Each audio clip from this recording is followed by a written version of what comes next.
माझी आई माझ्यापेक्षाही तरुण होती. म्हणजे मी 26 वर्षाचा होतो तर आई 22 वर्षाची होती. ती माझ्या लहान होती. माझ्या बाबांनी नुकतंच नवीन लग्न केलं होतं आणि त्यांनी जिला माझी आई म्हणून घरी आणलं होतं ती माझ्यापेक्षाही लहान होती. आता मी तिला नावाने हाक मारावी की आई म्हणावं हा मला प्रश्न पडला होता. सगळ्यात आधी तर मला बाबांचं ते लग्न मान्य नव्हतं, पण त्यांना माझ्या मतावर चालवणारा मी कोण होतो? मी त्यांचा वडील नव्हतो जे ते माझं ऐकतील. ते काही असो, मला बाबांचं वागणं पटलं नव्हतं. आई गेल्याच्या एवढ्या वर्षानंतर अचानक त्यांना लग्न करण्याची इच्छा झाली तरी कशी? याआधी तर आत्या बऱ्याचदा त्यांना त्यांच्या दुसऱ्या लग्नासाठी आग्रह करून गेल्या होत्या, पण बाबाचे ते म्हणायचे की मला माझ्या रोहितच्या प्रेमात जराही तडजोड करायची नाही. त्याची दुसरी आई त्याच्याशी प्रेमाने राहील का यावर माझा विश्वास नाही, असं म्हणून त्यांनी नेहमी लग्नासाठी नकार दर्शवला होता. आणि आता चक्क ते लग्न करून आले होते. बाबा आता 50 वर्षाचे होते. त्यांची बायको त्यांच्या अर्ध्या वयाची होती. बाबा लग्न करून आले आहेत हे त्यांनी मला समोरून सांगितलं नव्हतं. त्या दिवशी मी सकाळी झोपेतून उठलो आणि किचनमध्ये जाऊ लागलो. मी रोजप्रमाणे किचनमध्ये नाश्ता घेण्यासाठी गेलो. जेव्हा मी किचनमध्ये गेलो तेव्हा मला तिथे एक महिला दिसली, पण ती आमची कामवाली उषा मावशी वाटत नव्हती. जेव्हा तिने मागे वळून पाहिलं तेव्हा तर क्षणभर माझी पावलं मागे झालीत, कारण ती आमची कामवाली उषा मावशी नसून कोणी दुसरीच होती. तिला बघून मी क्षणभर घाबरलो. मी म्हणालो, तू कोण आहेस आणि आमच्या घरात तू काय करतेस? उषा मावशीने तुला इथे कामाला पाठवलंय का? तर ती म्हणाली, नाही, मला कोणत्या उषा मावशीने पाठवलेलं नाही, मी तुझी आई आहे.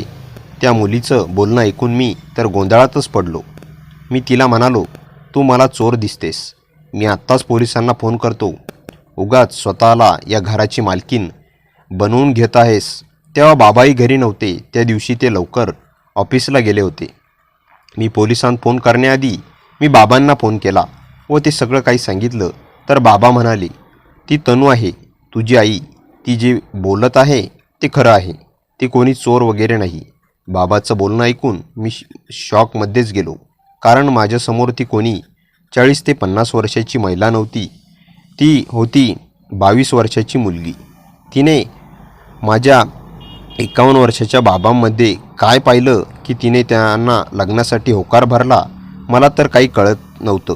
पण बाबांचा फोनवरचा कठोर आवाज ऐकून मी तिला पुढच्या वाक्याला आई म्हणून हाक मारली.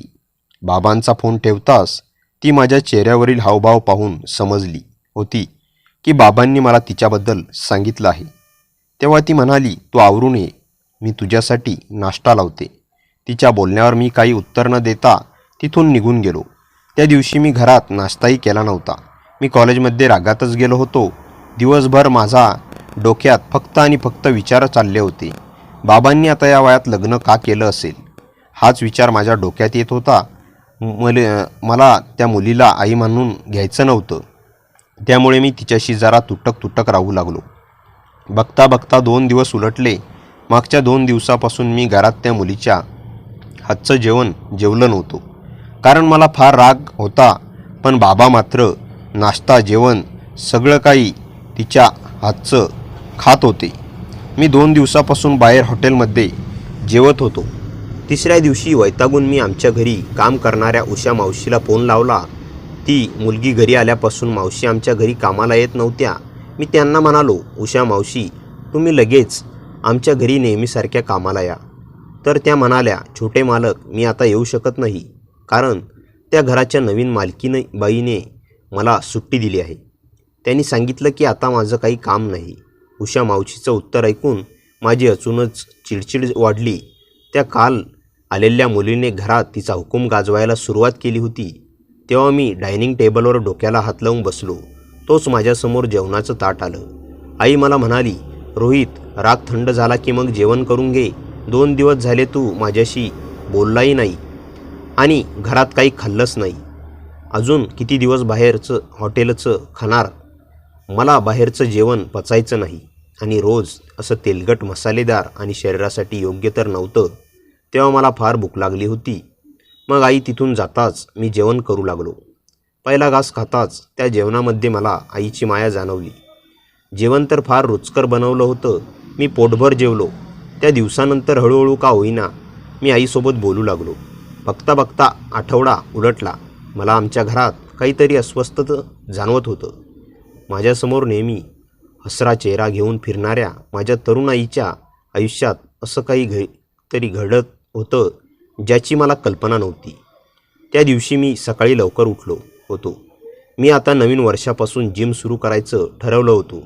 त्यामुळे जानेवारीच्या 1 तारखेपासून उठून मी सकाळी जिमला गेलो आणि सकाळी 8 वाजता मी घरी आलो. जेव्हा मी घरी आलो तेव्हा मी पाहिलं आई तिच्या खोलीतून बाहेर येत होती, परंतु तिचा चेहरा नाराज दिसत होता. तिच्या चेहऱ्यावर एक गडद नाराजी होती. काही वेळाने बाबाही त्यांच्या खोलीतून बाहेर आले, पण त्यांचा चेहरा मात्र गंभीर होता. त्यांच्या चेहऱ्यावरील हावभाव मिश्र होते. आनंदाचे गंभीर हसरे. म्हणजे मला असं वाटलं की आई बाबांपासून खुश नाही आहे, पण बाबा मात्र लग्न झाल्यापासून खुश दिसू लागले होते. असो, जे काही होतं ते त्या दोघांचा आपापसातला विषय होता. मी त्यात लक्ष घालायला नको. त्या दिवशी माझा मित्र भेटायला घरी आला होता. अनुराग त्याची नवीन गाडी घेऊन डायरेक्टली माझ्या घरी आला. त्याने मला सरप्राईज भेट दिली होती. अनुरागने तो घरी येतोय याबद्दल मला फोन करून कल्पनाही दिली नव्हती. तो अचानक आल्यामुळे त्याची व आईची भेट झाली. आई किचनमध्ये त्याच्यासाठी कॉफी घ्यायला गेली तेव्हा तो माझ्याकडे कुजबूज करू लागला. म्हणाला, ही कोण? तुझं लग्न वगैरे ठरलं का की लिव्हिंगमध्ये? मी त्याला म्हणालो की अनुराग काहीही काय बोलतोय? मी आणि लिव्हिंग, तेही बाबा घरात असताना. तुला तर माहीत आहे मी जास्त मुलींशी बोलत नाही. आणि ही माझी त्या शब्दांवर मी अडकलो. 22 वर्षाची तरुण मुलगी माझी आई आहे हे मी अनुरागला कसं सांगावं मला कळत नव्हतं. तो मला वारंवार विचारू लागला होता. तेवढ्यात आई कॉफी घेऊन हॉलमध्ये आली. बहुतेक तिने आमचं बोलणं ऐकलं होतं. ती म्हणाली, मी रोहितची दूरचे नातेवाईक आहे. आईने माझी लाज राखली. मला वाटलं ती माझी आई आहे असं ती माझ्या मित्रांना सांगेल आणि माझ्या ग्रुपमध्ये माझं असं होईल. परंतु आईने तसं काही होऊ दिलं नाही. तिने माझी लाज राखली होती. अनुराग तिथून जाताच मी आईला थँक्यू म्हणालो. ती म्हणाली, मला माहीत आहे तुला मला आई म्हणायला लाज वाटते, पण तरीही तुझ्या बाबांच्या धाकामुळे तू मला आई म्हणतोय. पण काही हरकत नाही. तुला जर मला आई म्हणायला आवडत नसेल तर तू मला माझ्या नावाने हाक मार. त्या दिवसापासून मी आईसोबत बोलू लागलो. हळूहळू आमचं नातं फ्रेंडली होऊ लागलं. मी त्याला बऱ्याचदा माझ्यासोबत मार्केटमध्ये चल म्हणालो. मी तिला हेही म्हणालो की तुला काही खरेदी करायचं असेल तर मी तुला मार्केटमध्ये घेऊन जातो. पण ती म्हणायची, मला घराच्या बाहेर निघायचं नाही. तीही आजकालची मुलगी होती. मलाही वाटायचं की तिची इच्छा असेल की आपणही बाकी मुलींप्रमाणे फ्रीली आयुष्य जगावं, पण ती घरातून बाहेर निघायची नाही. मग हळूहळू मी तिच्यासाठी तिला विचारून तिच्या आवडीचे खाद्यपदार्थ आणू लागलो. जेव्हा मी तिच्यासाठी खाद्यपदार्थ आणायचो तेव्हा तिथे आवडीने खायची. हळूहळू आमच्यामध्ये गप्पा गोष्टी सुरू झाल्या होत्या. एके दिवशी मी आईसाठी घरी पाणीपुरी घेऊन आलो. त्यावेळी बाबा घरी नव्हते. आईने आम्हा दोघांसाठी प्लेट्स लावल्या. पाणीपुरी खात असताना तिच्या चेहऱ्यावर एक वेगळाच आनंद होता. बोलता बोलता मी तिला विचारलं की आई तुला अजून काय काय आवडतं? ती मला तिच्या आवडी सांगू लागली आणि मग म्हणाली, अरे मला आई नको म्हणूस. तुला नाही आवडत ना? तू मला माझ्या नावाने हाक मार, मला आवडेल. ते वाटलं तर तुझ्या बाबांसमोर मला आई म्हण. त्यावेळी तिचा मूड फार आनंदी झाला होता आणि आनंदाच्या भरात ती माझ्याशी फार गप्पा गोष्टी करत होती. बोलता बोलता मी तिला एक प्रश्न विचारला आणि तो प्रश्न ऐकून ती जागीच थांबली. तिच्या चेहऱ्यावरचं हसू अचानक मिटलं. मी म्हणालो, तनू, माझ्या 51 वर्षाच्या बाबांशी लग्न करण्याची अशी काय मजबुरी होती?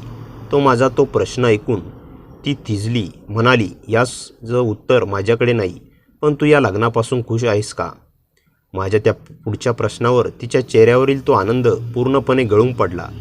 ती सतत मम करू लागली. हो बोलावं की नाही हे तिला कळत नव्हतं. मग तेव्हा तिला धीर देण्याकरिता मी तिच्या हातावर हात ठेवला आणि क्षणात तिच्या डोळ्यातून पाणी आलं. ती म्हणाली, रोहित, मला भीती वाटते रे. त्या रात्रीची एवढं बोलून ती तिथून उठून निघून गेली. भीती वाटते? त्या रात्रीची या शब्दाचा अर्थ काय? मला वाटलं ती त्या रात्री तिच्या खोलीत घाबरत असावी आणि ती भीती बाबांचीच असेल. आजकाल सारख्या वयाचे जोडपे असले तरी मुली नवऱ्याला घाबरतात आणि इथे तर वयाचं दुप्पट अंतर होतं. त्या दिवसापासून नकळत माझं लक्ष बाबांच्या खोलीवर जाऊ लागलं होतं. एकदा तर मी आईला रात्री रडताना तिच्या खोलीतून बाहेर येताना पाहिलं. रडत रडत ती किचनमध्ये गेली. त्यावेळी मला तिला विचारायचं होतं की तू का रडते आहेस? तुला नेमकी भीती कसली वाटते? बाबा काही करतात का? म्हणजे ते काही बोलतात का ज्याची तुला भीती वाटते?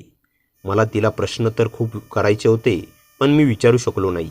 कारण तिच्याजवळ जाण्यासाठी मी एक पाऊल पुढे टाकलं तोच बाबा मला त्यांच्या खोलीतून बाहेर येताना दिसले. ते तनूला हात धरून पुन्हा त्यांच्या खोलीत घेऊन गेले. त्यावेळी तिच्या डोळ्यात अश्रू होते. बाबा त्यांच्या बायकोला त्यांच्या खोलीत घेऊन गेले आणि त्यांनी खाडकन दरवाजा बंद केला. ते सगळं काही मी बघत आहे याची कल्पना त्या दोघांनाही नव्हती. काहीच वेळात आईच्या रडण्याचा आवाजही नाहीसा झाला. सगळीकडे शांतता पसरली. मीही माझ्या खोलीत निघून गेलो. मला रात्रीची झोपच येत नव्हती. मी कानात हेडफोन लावून गाणी ऐकत स्वतःचं मन इकडे तिकडे भरकटण्याचा प्रयत्न करू लागलो. पण काही केल्या मला झोप येत नव्हती. वारंवार माझे पावलं बाबांच्या खोलीकडे वळत होते. दुसऱ्या दिवशी सकाळी मी नेहमीप्रमाणे उठून जिमला गेलो आणि जेव्हा घरी आलो तेव्हा रोज सारखं तेच दृश्य होतं. बाबा त्यांच्या खोलीतून बाहेर आले. ते हसऱ्या चेहऱ्याने आणि आई हिचा उतरलेला चेहरा घेऊन खोलीतून बाहेर आली होती.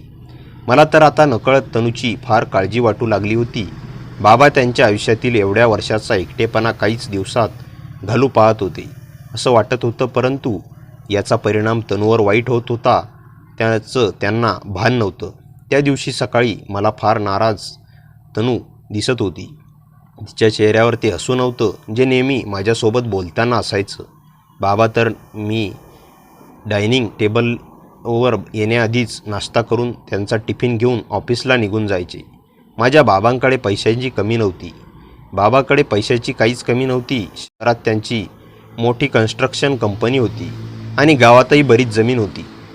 त्यामुळे तनूने पैशासाठी लग्न केलं असावं असा विचार माझ्या मनात अनेकदा यायचा. पण तिच्या डोळ्यात दिसणारी भीती आणि दुःख पाहिलं की तो विचार लगेच खोटा वाटायचा. जर तिला फक्त पैशासाठी लग्न करायचं असेल तर ती इतकी घाबरलेली का असती? त्या दिवसापासून मी ठरवलं की काहीही झालं तरी तनूला नेमकी भीती कसली आहे हे मी जाणून घेणार. त्या रात्री मी मुद्दाम उशिरापर्यंत जागाच राहिलो. घरात सगळीकडे शांतता होती. घड्याळात 12 वाजले होते. तेवढ्यात बाबांच्या खोलीचा दरवाजा हलक्या आवाजात उघडला आणि तनू बाहेर आली. तिच्या डोळ्यात पुन्हा अश्रू होते. ती सरळ किचनमध्ये गेली. मी हे हळूच माझ्या खोलीतून बाहेर आलो आणि किचनच्या दारात उभा राहिलो. ती पाणी पित होती. तिचे हात थरथरत होते. मला पाहताच ती घाबरली. रोहित, तू अजून झोपला नाहीस? ती हलक्या आवाजात म्हणाली. मी म्हणालो, तनू, तू रोज अशी का रडतेस? तुला नेमकी भीती कसली वाटते? बाबा काही त्रास देतात का? माझा प्रश्न ऐकून ती काही क्षण शांत राहिली. मग अचानक तिच्या डोळ्यातून अश्रू वाहू लागले. ती खुर्चीवर बसली आणि म्हणाली, रोहित, मला वाटलं होतं हे सगळं आयुष्यभर लपवता येईल, पण आता नाही होत. माझं हृदय जोरजोरात धडधडू लागलं. ती पुढे म्हणाली, मी तुझ्या बाबांशी माझ्या इच्छेने लग्न केलं नाही. माझ्या घरच्यांनी मला जबरदस्ती हे लग्न करायला लावलं. मी थक्क झालो. काय? पण का? ती म्हणाली, माझ्या वडिलांवर खूप कर्ज होतं. तुझ्या बाबांनी ते सगळं कर्ज फेडण्यास मान्य केलं, पण त्यांच्या बदल्यात माझ्याशी लग्न केलं. हे ऐकून माझ्या पायाखालची जमीन सरकली.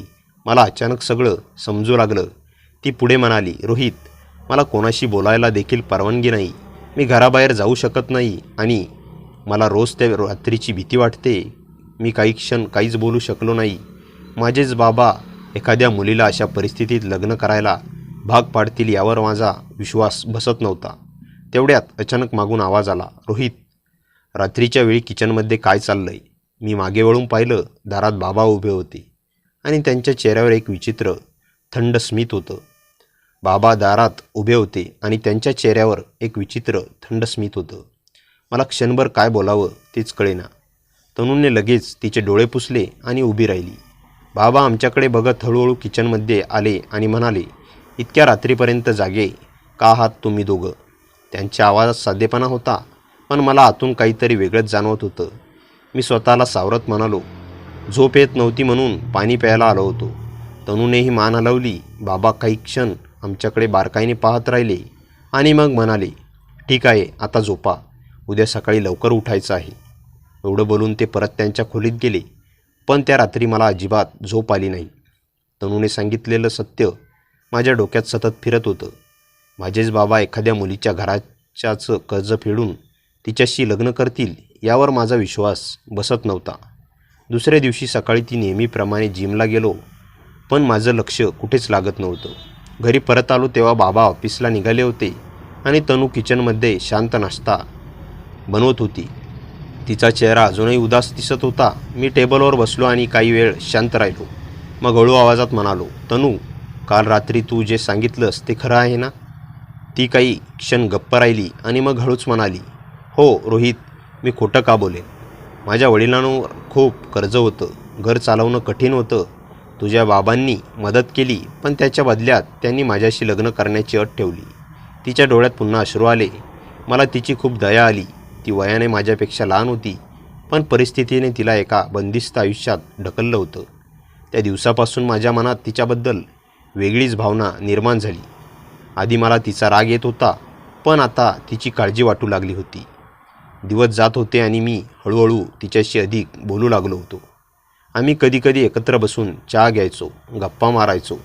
पण बाबा असताना आम्ही दोघं खूप सावध असायचो, कारण बाबा नेहमी आमच्याकडे बारकाईने पाहत असायचे.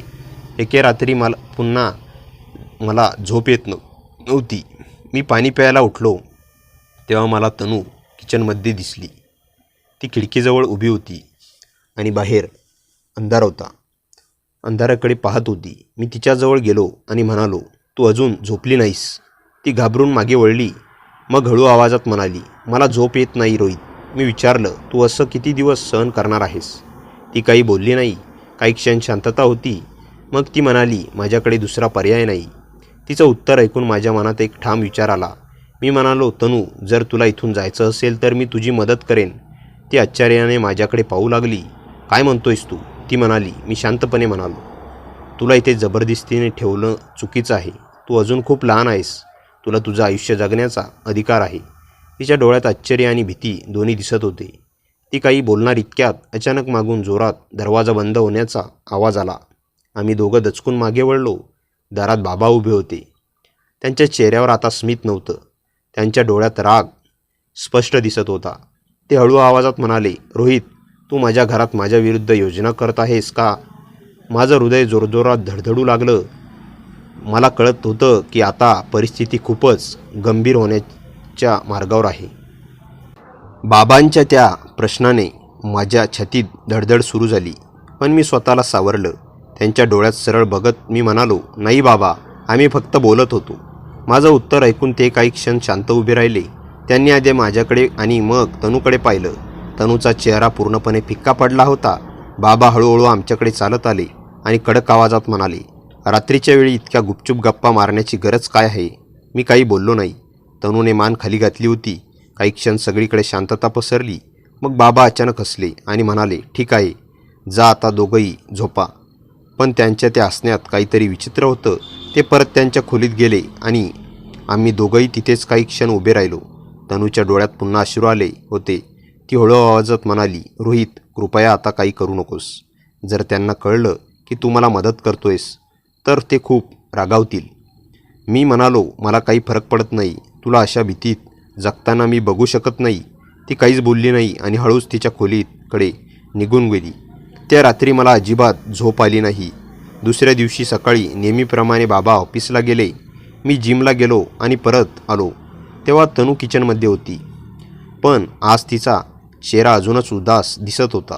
मी टेबलवर बसलो आणि म्हणालो, तनू, कालच्या गोष्टीबद्दल विचार केला आहेस का? ती म्हणाली, रोहित, मला भीती वाटते. तुझ्या बाबांना कळलं तर काय होईल याची कल्पनाही नाही. मी म्हणालो, पण असं आयुष्यभर चालणार नाही. ती काही बोलली नाही. थोडा वेळ गेला आणि अचानक ती म्हणाली, रोहित, जर मी इथून गेले तर माझ्या घरच्यांचं काय होईल? तुझ्या बाबांनी त्यांचं कर्ज फेडलं आहे. ते परत मागितलं तर माझं घर उद्ध्वस्त होईल. तिचं बोलणं ऐकून मी शांत झालो. परिस्थिती खरंच गुंतागुंतीची होती. त्या दिवसानंतर काही दिवस आम्ही दोघं फारसं बोललो नाही.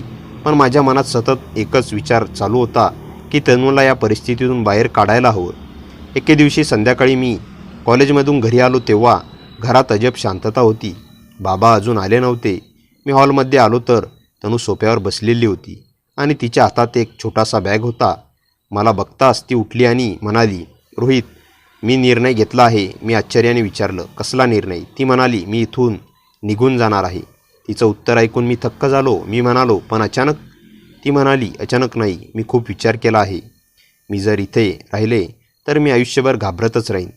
तिच्या आवाजात भीती होती, पण त्याचबरोबर एक ठामपणाही होता. मी काही बोलणार इतक्यात अचानक मुख्य दरवाजाचा आवाज आला. आम्ही दोघंही दचकून मागे वळलो. बाबा घरात आले होते. त्यांनी आमच्याकडे पाहिलं आणि मग तनूच्या हातातील बॅग पाहिली. त्यांच्या चेहऱ्यावरचं भाव अचानक बदललं. ते हळू आवाजात म्हणाले, तनू, ही बॅग कशासाठी आहे? घरात पुन्हा एकदा भयानक शांतता पसरली होती. बाबांनी तनूच्या हातातील बॅग पाहिली आणि त्यांच्या चेहऱ्यावरचे भाव अचानक बदलले. ते हळूहळू आमच्याकडे चालत आले आणि गंभीर आवाजात म्हणाले, तनू, ही बॅग कशासाठी आहे? तनूच्या हातातील बॅग थरथरत होती. ती काही क्षण काही बोलू शकली नाही. मी तिच्याकडे पाहिलं आणि मला जाणवलं की ती खूप घाबरली आहे. मी पुढे होत म्हणालो, बाबा, तनू थोडे दिवस तिच्या माहेरी जाणार आहे. माझं बोलणं ऐकून बाबा काही क्षण शांत उभे राहिले. त्याने आमच्याकडे एकटक पाहिलं आणि मग हळूच सोफ्यावर बसले. त्यांच्या चेहऱ्यावरचा राग हळूहळू कमी झाला आणि त्याऐवजी थकवा दिसू लागला.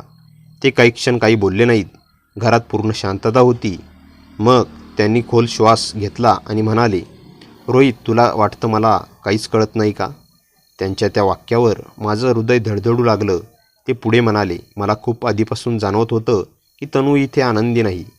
तनूने आश्चर्याने बाबांकडे पाहिलं. बाबा पुढे म्हणाले, मी मान्य करतो की हे लग्न योग्य पद्धतीने झालं नाही. त्यावेळी मला वाटलं होतं की मी तिच्या कुटुंबाला मदत करतोय आणि माझं एकटेपणही संपेल. पण मी कधीच विचार केला नाही की तिच्या मनावर काय परिणाम होईल. त्यांच्या आवाजात आता पश्चाताप होता. त्यांनी तनूकडे पाहत शांतपणे म्हटलं, तनू, जर तुला इथून जायचं असेल तर तू जाऊ शकतेस. मी तुला थांबवणार नाही. हे ऐकून तनूच्या डोळ्यातून अश्रू वाहू लागले. तिला कदाचित असं उत्तर अपेक्षितच नव्हतं. बाबा पुढे म्हणाले, मी तुझ्यावर कोणतीही जबरदस्ती करणार नाही. तुझ्या घरच्यांचं कर्ज मी मदतीसाठी फेडलं होतं. त्याच्या बदल्यात तुझं आयुष्य बंदिस्त करण्यासाठी नाही. काही क्षण घरात सगळेच शांत उभे होते. मग तनू हळूहळू पुढे आली आणि बाबांच्या पायाशी बसली. ती रडत म्हणाली, मला माफ करा. मला वाटलं होतं तुम्ही मला कधीच जाऊ देणार नाही. बाबांनी तिला उठवलं आणि म्हणाले, कधीकधी माणूस स्वतःच्या एकट्यापणामुळे चुकीचे निर्णय घेतो, पण चूक समजली की ती सुधारायला हवी. त्या दिवशी पहिल्यांदाच मला माझे बाबा इतके वेगळे दिसले. त्याच्या डोळ्यात कठोरपणा नव्हता, तर फक्त पश्चाताप होता. काही वेळाने तनूने तिची बॅग घेतली. मी तिला बाहेरपर्यंत सोडायला गेलो. दरवाजाजवळ ती थांबली आणि माझ्याकडे पाहून हलकंसं हसली. ती म्हणाली, रोहित, तू नसतास तर कदाचित मला आयुष्यभर धैर्यच मिळालं नसतं. मीही हसलो आणि म्हणालो, तू आनंदी राहिलीस तर तेच पुरेसं आहे. ती घरातून बाहेर निघून गेली. मी दारात उभा राहून तिला दूर जाताना पाहत राहिलो. त्या दिवशी आमच्या घरात एक नातं संपलं होतं, पण कदाचित तीन आयुष्यांना नव्या सुरुवात मिळाली होती. काही दिवसांनी बाबा शांत आणि बदललेले दिसू लागले. त्यांनी त्यांच्या आयुष्याला नव्याने सुरुवात करण्याचा निर्णय घेतला आणि मीही माझ्या शिक्षण आणि भविष्यात लक्ष देऊ लागलो. कधीकधी मला तनूची आठवण यायची, पण मनात एक समाधान होतं की आता भीतीत नाही तर तिच्या मर्जीने आयुष्य जगत असेल. आणि त्या घटनेने मला एक गोष्ट शिकवली की कोणाचं आयुष्य आपल्या निर्णयाने बांधून ठेवण्यापेक्षा त्याला मोकळं सोडणं हेच खरं प्रेम असतं. मित्रांनो, कथा कशी वाटली कमेंटमध्ये नक्की सांगा. कथेला जास्तीत जास्त लाईक करा आणि हाईप हा ऑप्शन नवीन आलेला आहे, या बटनावर क्लिक करायला विसरू नका आणि आपल्या मित्रमैत्रिणींमध्ये शेअर करा. आणि हो, चॅनलवर नवीन असाल तर चॅनलला सबस्क्राईब करायला विसरू नका. भेटूया पुन्हा अशाच इंटरेस्टिंग आणि धमाकेदार कथेसह. तोपर्यंत हसत राहा, खुश राहा. धन्यवाद.